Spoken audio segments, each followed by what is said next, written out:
A third person charged in the murder of Savannah Soto, her unborn son, and her boyfriend, Matthew Guerra, in Texas.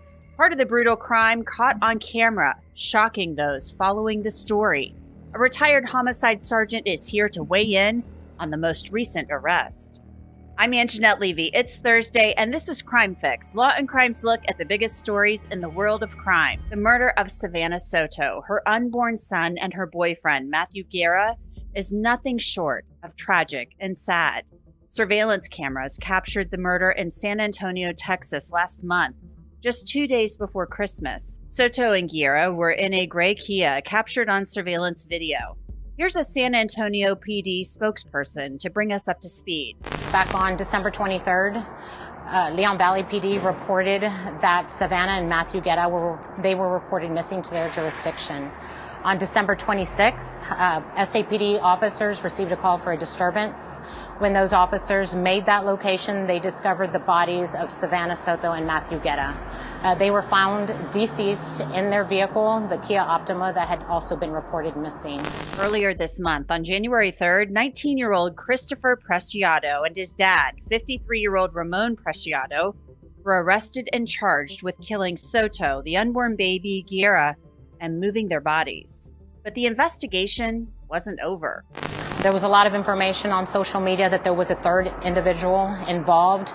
Our homicide detectives were aware of that. However, we were looking for enough probable cause to make that arrest and to present the best case forward to the DA's office.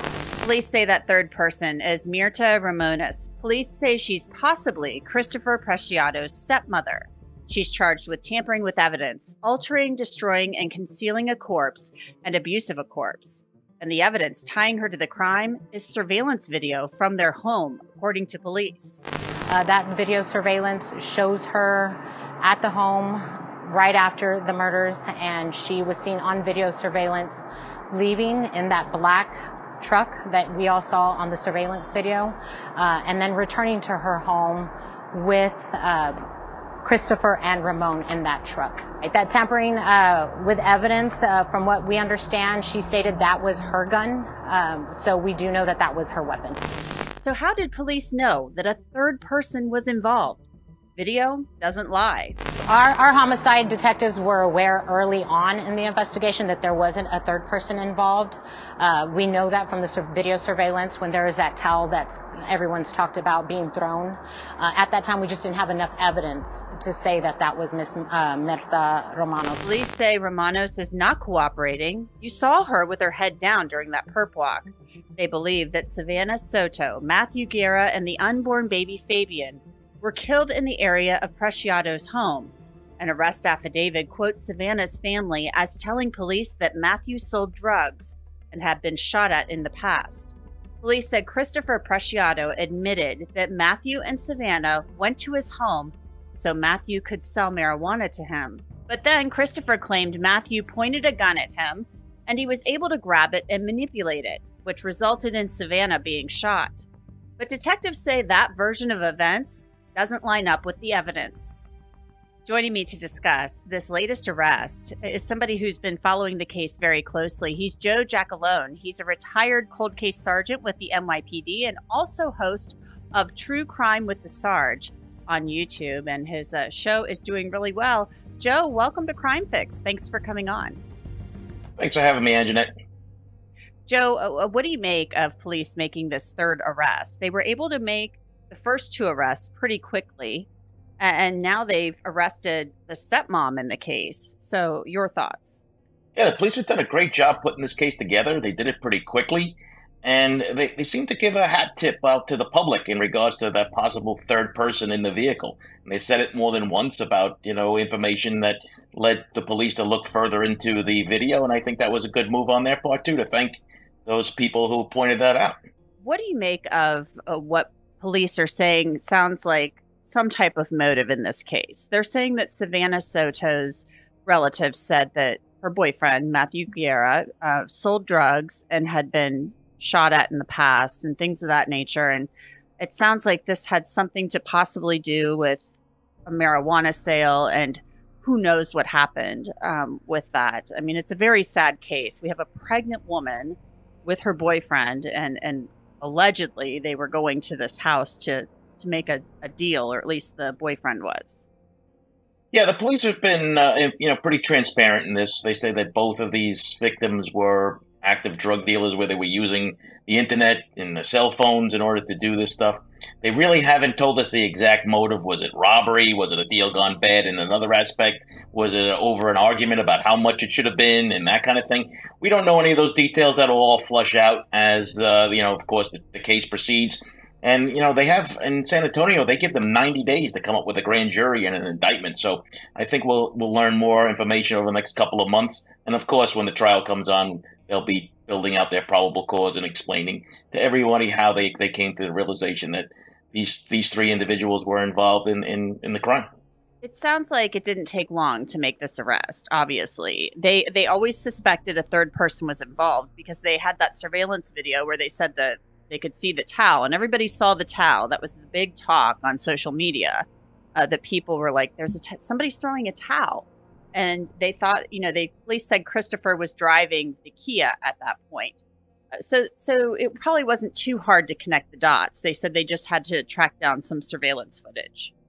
Yeah, this is what I refer to as the three forensic horsemen: video surveillance, cell phone records, and internet records. And that's how law enforcement is putting these cases together now moving forward. They're really three target-rich environments for evidence and information about these cases. And they found at least Savannah's phone initially in the car, which led them, I believe, to the suspects. And then everything else kind of falls apart at that point for the suspects. They go to the house. He makes some spontaneous utterance that's the father.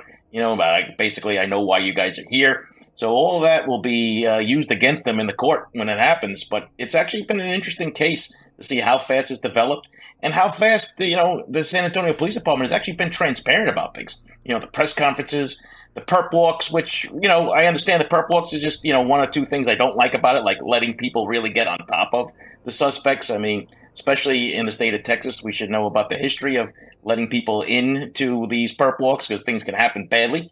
But, the issue that comes down to, they've done a great job. The investigators did a good job.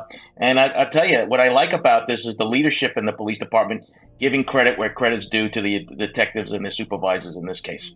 Yeah, JFK and Jack Ruby, the JFK assassination, Jack Ruby, Lee Harvey Oswald, that comes to mind when you talk about perp walks and Texas, and that's going back a long time. They have been pretty transparent about this, though, as you said. Surveillance video, we've talked about this before, Joe, you and I have, how surveillance cameras are everywhere.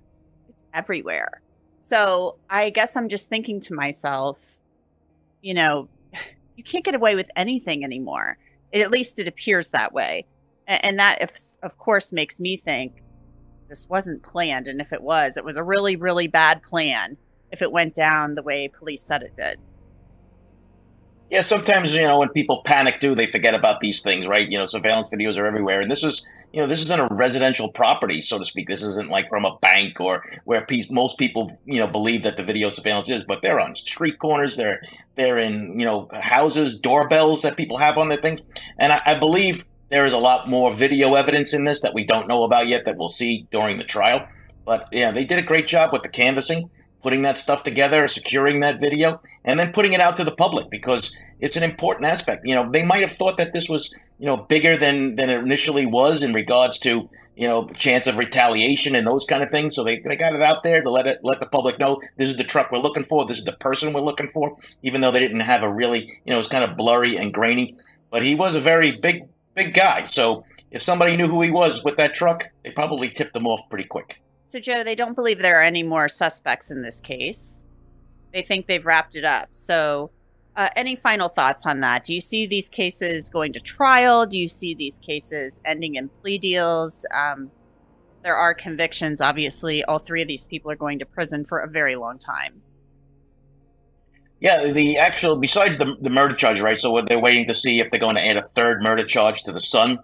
But it looks as if, I was just reading the Texas Penal Code, it looks as if the stepmom is getting hit with a much higher felony than her husband is in regards to that tampering with the evidence. And that could go up to almost a 20-year sentence. So that's an interesting aspect of this whole thing because remember, it's her gun that was involved in this incident too, according to the police. So as I said, there's maybe a few more surprises and the police have said yes. There are no more suspects, but I think we need to learn more about the motive and what was behind this, and where the drugs came from, how long this has been going on, and we also need to learn. They use the word narcotics and marijuana, which under the federal definitions are two different things. So there's more to the story that we'll find out. Joe Giacalone, thank you so much. We really appreciate your time, and hope you'll come back sometime. We appreciate it. Anytime, Angenette. Thanks for having me. And that's it for this episode of Crime Fix on Thursday, January 11th, 2024. I'm Angenette Levy. Thanks for being here with us. We'll see you back here tomorrow. Until then, have a great night.